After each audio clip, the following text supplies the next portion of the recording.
이제 이 아이는 전신마비 상태입니다. 의사의 한마디에 미국 부동산 재벌 아버지가 그 자리에서 주저앉아 버립니다. 아버지와 아들이 다투는 도중 갑작스러운 교통사고로 전신마비를 당해버린 아들. 아버지는 평생 그래왔듯 이 사태를 돈으로 해결하려 했습니다. 하지만 돌아온 대답은 모두 불가능하다. 지푸라기라도 잡는 심정으로 아들과 함께 한국의 한의원까지 찾아오게 되는데 한의사의 침 한 방에 갑자기 몸에서 경련을 일으키게 됩니다. 과연 이 아이는 다시 움직일 수 있을까요? 이야기 시작 전 구독과 좋아요 눌러주시면 영상 제작에 큰 힘이 됩니다. 그럼 지금 바로 시작하겠습니다. 뉴욕 맨해튼 오후 6시 고급 리무진이 러시아워 정체속을 천천히 움직이고 있었습니다. 하지만 리무진 안의 분위기는 정반대였습니다. 70대 중반의 백발 신사 윌리엄 해리슨이 마주 앉은 아들을 향해 목소리를 높이고 있었거든요. 그는 미국 서부 최대 부동산 재벌의 회장이었습니다. 제이슨, 넌 해리슨 가문의 유일한 후계자야. 이 모든 것이 언젠가는 내 것이 될 거라고. 아버지의 격앙된 목소리에 제이슨은 고개를 돌렸습니다. 20 중반의 청년은 아버지와 닮은 날카로운 턱선을 가졌지만 그의 눈빛에는 다른 무언가가 담겨 있었어요. 아빠는 정말 모르시는군요. 전 그런 삶을 원하지 않는다고 했잖아요. 뭐라고? 수십억 달러의 재산을 물려받을 수 있는데 원하지 않는다고. 윌리엄의 얼굴이 붉어졌습니다. 그는 평생 돈으로 해결할 수 없는 일이 없다고 믿어왔거든요. 제이슨이 창밖을 바라보며 한숨을 쉬었습니다. 아빠는 돈밖에 모르잖아요. 사람의 마음이 뭔지, 진짜 행복이 뭔지 전혀 모르시잖아요. 전 그런 인생은 절대 살고 싶지 않아요. 이 자식이 지금. 윌리엄이 주먹을 불끈 쥐었을 때 제이슨이 갑자기 벌떡 일어섰습니다. 그만해요. 정말 지겨워요. 분노와 절망이 뒤섞인 제이슨의 얼굴에 눈물이 글썽였습니다. 그는 차 문 손잡이에 손을 뻗었어요. 제이슨, 당장 앉아. 하지만 늦었습니다. 제이슨은 차 문을 벌컥 열고 밖으로 뛰어나갔거든요. 그 순간 마침 옆 차선을 달려오던 승용차가 있었습니다. 쾅! 제이슨의 몸이 차량과 충돌하며 공중에서 한 바퀴 돌더니 머리부터 인도의 콘크리트에 떨어졌습니다. 피가 순식간에 바닥에 퍼져나갔어요. 제이슨, 윌리엄의 절규가 맨해튼 거리에 울려 퍼졌습니다. 그는 차에서 뛰어내려 아들에게 달려갔지만 제이슨은 이미 의식을 잃은 채 축 늘어져 있었어요. 곧 사이렌 소리가 들려왔습니다. 구급대원들이 도착해 제이슨을 들것에 옮기는 동안 윌리엄은 아들의 손을 꽉 잡고 중얼거렸습니다. 제발, 제발 괜찮다고 해줘. 그렇게 제이슨은 맨해튼 종합병원으로 실려갔고 12시간에 걸친 긴급수술이 시작되었습니다. 윌리엄은 수술실 앞 복도를 끝없이 오가며 기다렸어요. 다음 날 아침, 주치의가 수술복을 벗고 나왔습니다. 그의 표정은 무거웠어요. 가족분이십니까? 네, 아버지입니다. 어떻게 됐나요?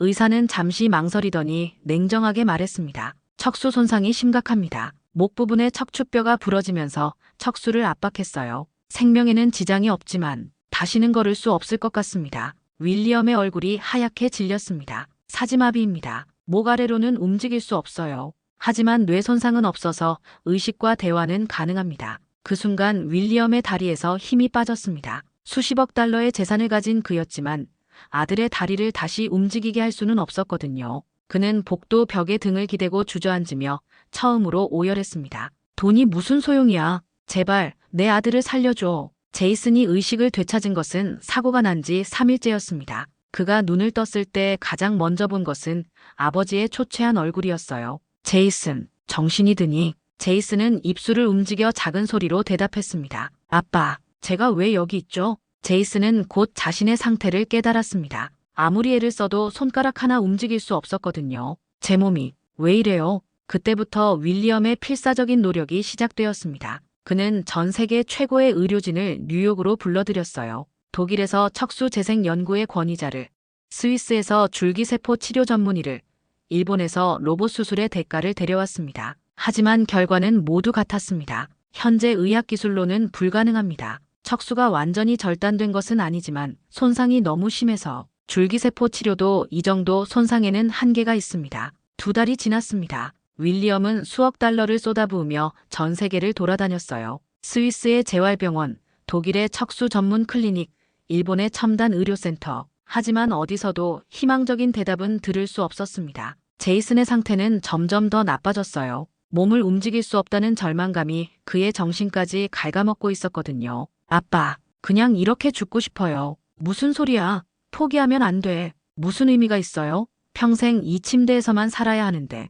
제이슨의 목소리에는 생기가 전혀 없었습니다. 그러던 어느 날 윌리엄 가문에서 30년간 일해온 집사 로버트가 조심스럽게 입을 열었습니다. 회장님, 죄송하지만 한 가지 말씀드리고 싶은 것이 있습니다. 무슨 얘기인가? 로버트는 60대의 영국인으로 평생을 해리슨 가문에 충성해온 신뢰할 만한 사람이었어요. 제 할머니 이야기입니다. 할머니는 젊을 때 계단에서 떨어져 허리를 다치셨는데 영국 의사들이 모두 포기했었습니다. 윌리엄이 관심을 보이자 로버트가 계속 말했습니다. 그런데 한국에 가서 한의학 치료를 받으신 후 다시 걸으실 수 있게 되셨어요. 완전히 회복되지는 않았지만 일상생활은 가능하셨습니다. 한의학이라고 그런 미신 같은 걸로. 윌리엄은 처음에 콧방귀를 뀌었습니다. 그는 과학적으로 입증된 현대의학만 믿어왔거든요. 회장님, 지푸라기라도 잡는 심정으로 한번 시도해보시면 어떨까요? 로버트의 말에 윌리엄이 망설였습니다. 그때 침실에서 제이슨의 절규가 들려왔어요.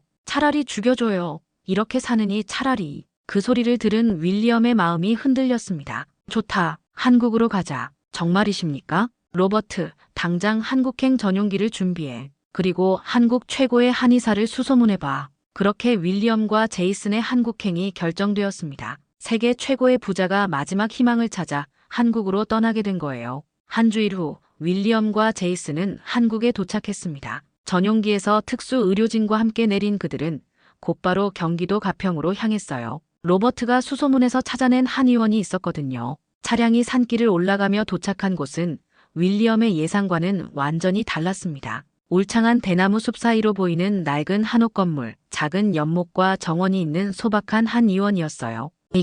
이게 아들을 맡길 곳이라고. 윌리엄은 실망을 감추지 못했습니다. 그가 상상했던 것은 첨단 의료 장비가 갖춰진 현대식 병원이었거든요. 하지만 눈앞에 있는 것은 시골의 허름한 한옥뿐이었어요. 그때 한의원 문이 열리며 한 남자가 나왔습니다. 30대 중반으로 보이는 한도윤이었어요. 그는 차분한 미소를 지으며 다가왔습니다. 멀리서 오셨군요. 한도윤입니다. 저는 윌리엄 해리슨입니다. 정말 여기서 제 아들을 치료할 수 있나요? 도윤은 휠체어에 앉은 제이슨을 바라봤습니다. 제이슨의 눈빛에는 이미 체념이 가득했어요. 일단 안으로 들어오시죠. 진료를 해봐야 알 수 있습니다. 한의원 내부는 밖에서 보는 것보다는 깔끔했지만 여전히 윌리엄의 기준에는 초라했어요. 나무 진료대와 약장, 그리고 벽에 걸린 인체 경혈도가 전부였거든요. 도윤은 제이슨이 가져온 MRI와 CT 사진들을 하나하나 살펴봤습니다. 그리고는 제이슨의 목과 등 부분을 손끝으로 천천히 짚어보기 시작했어요.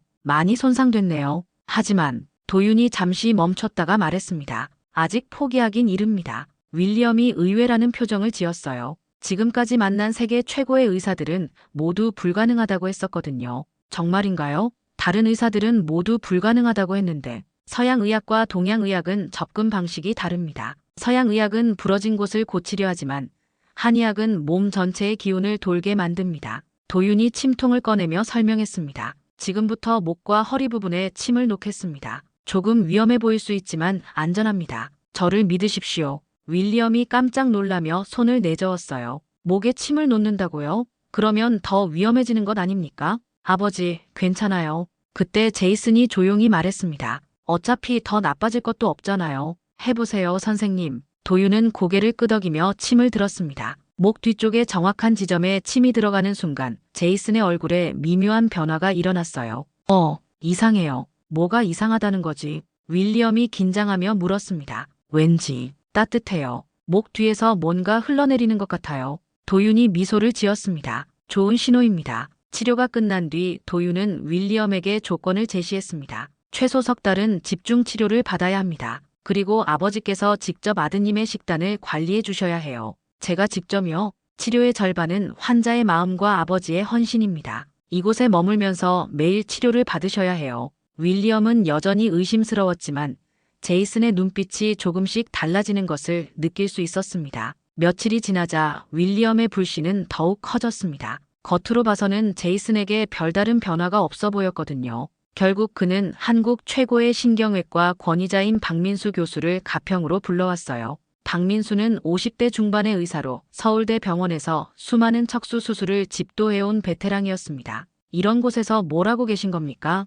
박민수는 한의원을 둘러보자마자 비웃었습니다. 척수마비 환자에게 무슨 침입니까? 미신 같은 것 말고 제대로 된 수술을 받으셔야 합니다. 도윤은 차분하게 대답했습니다. 교수님께서는 수술만이 답이라고 생각하시겠지만 이미 손상된 척수를 더 건드리는 것은 위험합니다. 젊은 친구가 뭘 안다고 그런 소리를 하는 거야? 나는 30년간 척수 수술만 해왔어. 박민수의 목소리가 높아졌습니다. 몸은 기계가 아닙니다. 마음이 움직이면 몸도 변합니다. 도윤이 흔들리지 않고 말하자 박민수가 더욱 화를 냈어요. 침은 그냥 환상통을 느끼게 하는 것뿐이야. 실제로는 아무런 효과가 없어. 그때 제이슨이 입을 열었습니다. 교수님, 죄송하지만 저는 여기서 치료받고 싶어요. 모든 사람들이 제이슨을 바라봤습니다. 그는 처음으로 뚜렷한 의지를 보이고 있었어요. 침을 맞고 나니 등 뒤쪽이 살아나는 것 같았어요. 뭔가 다른 느낌이에요. 박민수가 어이없다는 표정을 지었습니다. 환자가 그렇게 말한다고 해서 치료가 되는 건 아니야.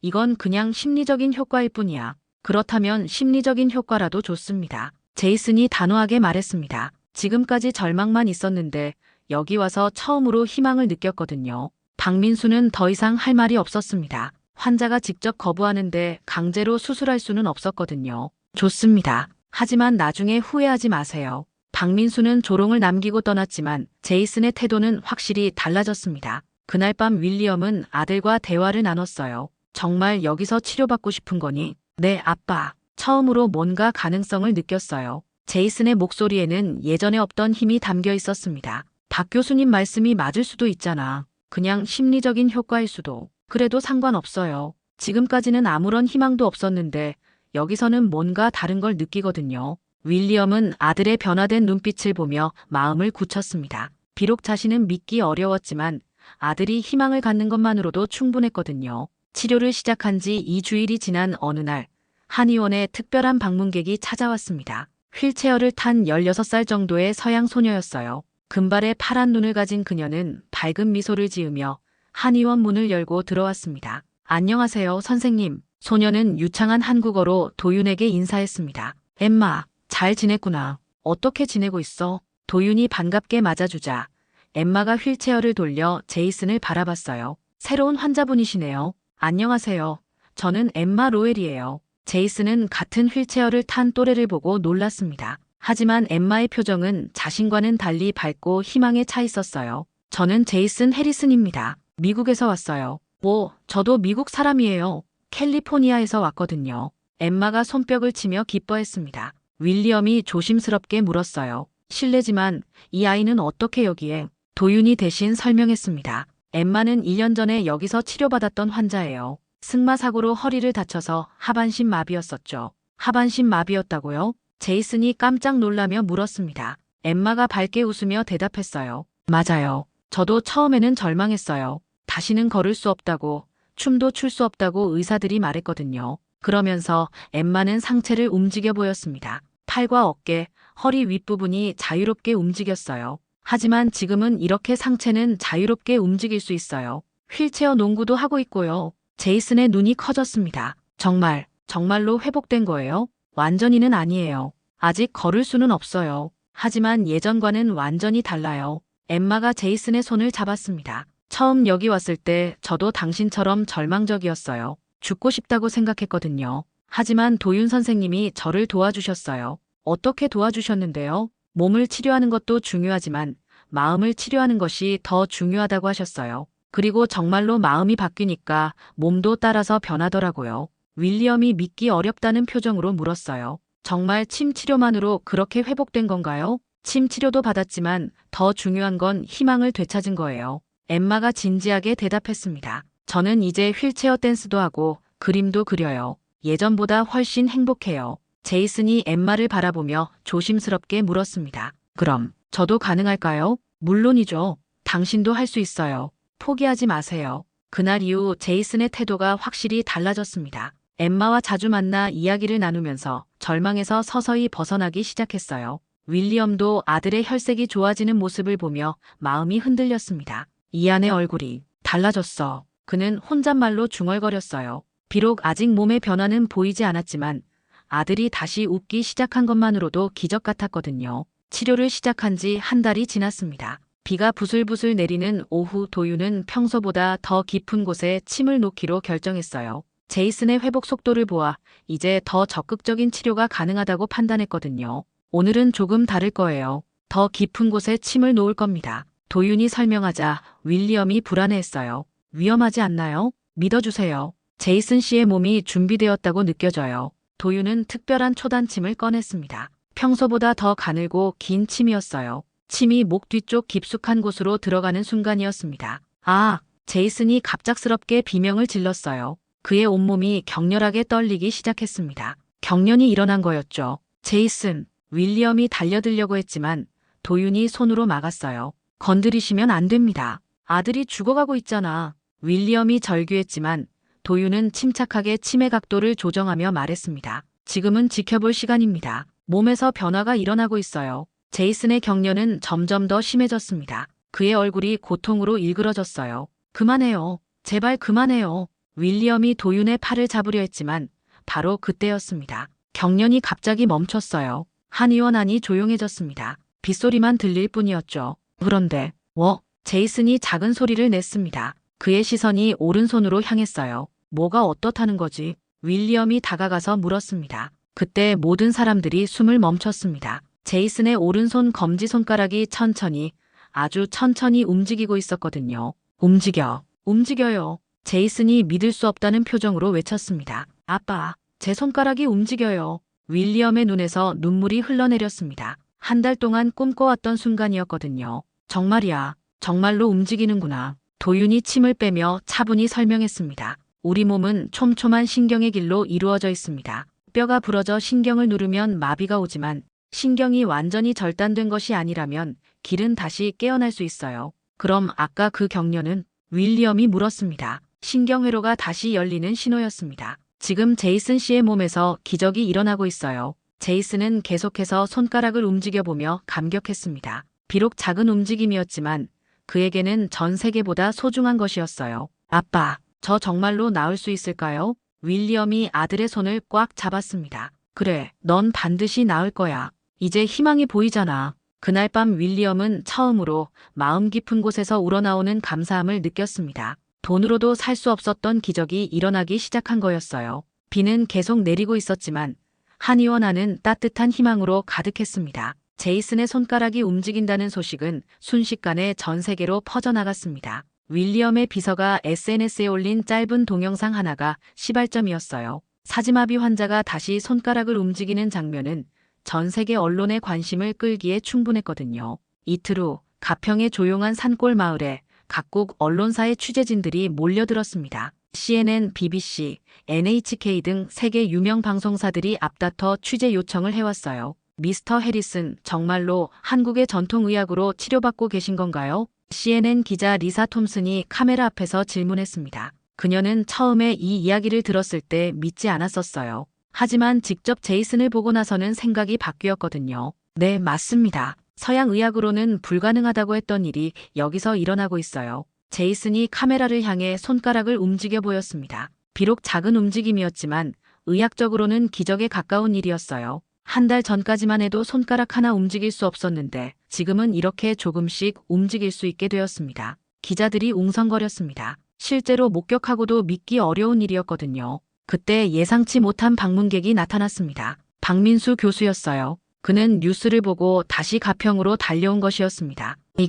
이게 정말인가요? 박민수가 제이슨의 손을 보며 중얼거렸어요. 그의 얼굴에는 당혹감이 역력했습니다. 교수님, 직접 확인해 보세요. 도윤이 차분하게 말했습니다. 박민수는 제이슨의 손을 자세히 살펴봤어요. 의학적 지식으로는 설명할 수 없는 일이 벌어지고 있었습니다. 이건 설명할 수 없습니다. 박민수가 인정하는 듯한 말을 했습니다.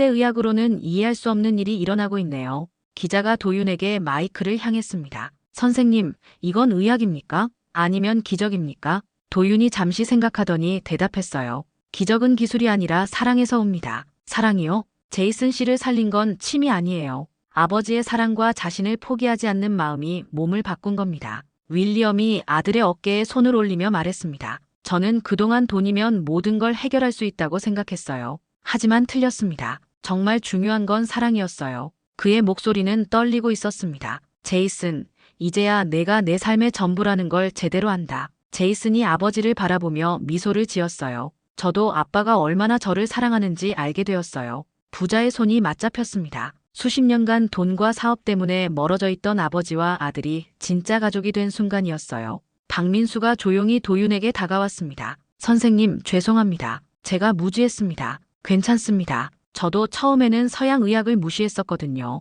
앞으로 협력할 수 있을까요? 동서양 의학이 함께한다면 더 많은 환자들을 도울 수 있을 텐데요. 도윤이 박민수와 악수를 나눴습니다. 두 의학의 벽이 무너지는 순간이었어요. 그날 저녁 전 세계 뉴스에 제이슨의 이야기가 보도되었습니다. 절망에서 희망으로, 불신에서 믿음으로의 여정이 수많은 사람들에게 감동을 주었어요. 석 달이 더 지났습니다. 제이슨의 회복은 모든 사람들의 예상을 뛰어넘었어요. 손가락에서 시작된 움직임은 점차 손목, 팔 그리고 상체 전체로 확산되었습니다. 그리고 마침내 그날이 왔습니다. 가평 한의원 뒤편에 있는 작은 운동장에서 제이슨이 천천히 일어섰어요. 휠체어에서 벗어나 자신의 두 다리로 서 있는 모습이었습니다. 아빠, 저 서 있어요. 제이슨의 목소리는 감격으로 떨리고 있었습니다. 윌리엄은 눈물을 참지 못하고 울었어요. 반년 전만 해도 절대 불가능하다고 여겨졌던 일이 현실이 된 거였거든요. 천천히 해봐. 도윤이 제이슨을 부축하며 격려했습니다. 제이슨이 한 걸음, 두 걸음 내디뎠어요. 비틀거리긴 했지만 분명히 자신의 힘으로 걷고 있었습니다. 그리고 몇 주 후, 아빠, 제가 축구공을 찰 수 있어요. 제이슨이 운동장에서 축구공을 발로 몰며 천천히 뛰어다녔습니다. 축구공이 그의 발끝에서 굴러가고 그는 그것을 쫓아 뛰고 있었어요. 완전한 달리기는 아니었지만 사지마비였던 청년이 다시 축구공을 차며 움직이는 모습에 모든 사람들이 감동했어요. 윌리엄이 달려가서 아들을 꽉 끌어안았습니다. 사랑이 널 살린 거다. 포기하지 않는 사랑이. 아빠도 변하셨어요. 예전의 아빠가 아니에요. 실제로 윌리엄은 완전히 달라져 있었어요. 돈과 권력에만 매달렸던 냉혹한 사업가가 아니라 아들을 진심으로 사랑하는 따뜻한 아버지가 되어 있었거든요. 그날 저녁 윌리엄이 중요한 발표를 했습니다. 저는 한국한의학연구재단을 설립하겠습니다. 기자들이 웅성거렸어요. 10억 달러를 기부해서 전 세계 환자들이 한국에서 치료받을 수 있도록 돕겠습니다. 이는 엄청난 규모의 기부였어요. 윌리엄 자신의 재산 중 상당 부분을 사회에 환원하는 결정이었거든요. 제 아들을 살려준 이 나라에, 이 의학에 보답하고 싶습니다. 도윤이 감사 인사를 했습니다. 회장님의 마음이 더 많은 기적을 만들어낼 거예요. 재단 설립 소식은 전 세계적으로 화제가 되었어요. 서양의 억만장자가 동양의학을 위해 거액을 기부한다는 것은 의학계에 큰 파장을 일으켰거든요. 몇 달 후, 제이슨은 새로운 꿈을 품게 되었습니다. 아빠, 저도 의사가 되고 싶어요. 의사라고? 네, 한의학을 공부해서 저처럼 절망에 빠진 사람들을 도와주고 싶어요. 제이슨의 눈빛에는 확고한 결의가 담겨 있었어요. 도윤 선생님처럼 사람들에게 희망을 주는 의사가 되고 싶습니다. 윌리엄이 아들의 어깨를 토닥였습니다. 좋은 생각이야. 내가 하고 싶은 일을 해라. 그렇게 제이슨은 한국에서 한의학을 공부하기 시작했어요. 환자에서 의사로, 절망에서 희망으로의 완전한 변화였습니다. 도윤이 마지막으로 말했습니다. 기술이 아닌 마음이 몸을 살립니다. 사랑과 믿음이 있는 곳에서는 언제나 기적이 가능해요.